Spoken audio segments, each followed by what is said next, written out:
I never believed in curses. Superstitious nonsense, I thought. That was until I stumbled upon a peculiar locket in the attic of my late grandmother's house.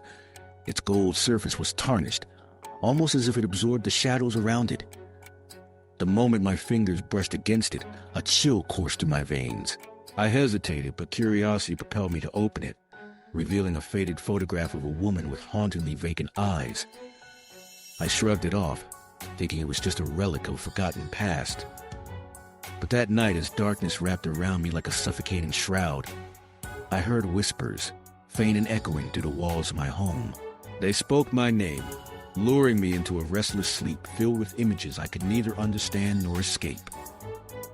The following weeks were a blur of dread. Strange occurrences enveloped me, objects misplaced, shadows flickering in the corners of my vision. I sensed an oppressive weight pressing down on my chest as if an unseen force was slowly closing in. I thought about discarding the locket, but it felt as if it had wrapped its tendrils around my very soul, an anchor in a tide of growing unease. One night, sleep evaded me entirely.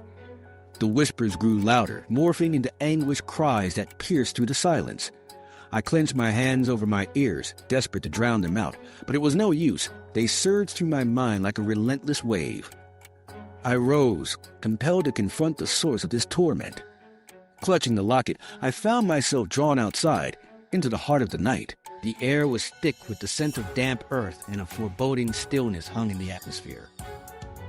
I reached an old oak tree, its gnarled branches reaching out like skeletal hands. In that moment, the whispers coalesced into a single voice, a woman's pleading, sorrowful. She spoke of a betrayal that had chained her spirit, of a life cut short by envy and rage. As I stood there, I realized the truth. The locket was a vessel, a tether to her pain. The chilling revelation froze me in place. As dawn crept over the horizon, I dug beneath the roots of that old tree, driven by an insistent need to free her.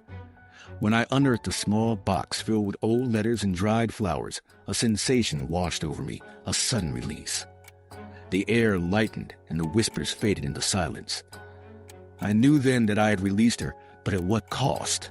The locket slipped from my fingers, resting in the soil like a fading memory. But as I turned to leave, I felt it, the weight of eyes upon me, watching, waiting. And I wondered, had I truly freed her, or had I invited something far more sinister into my life?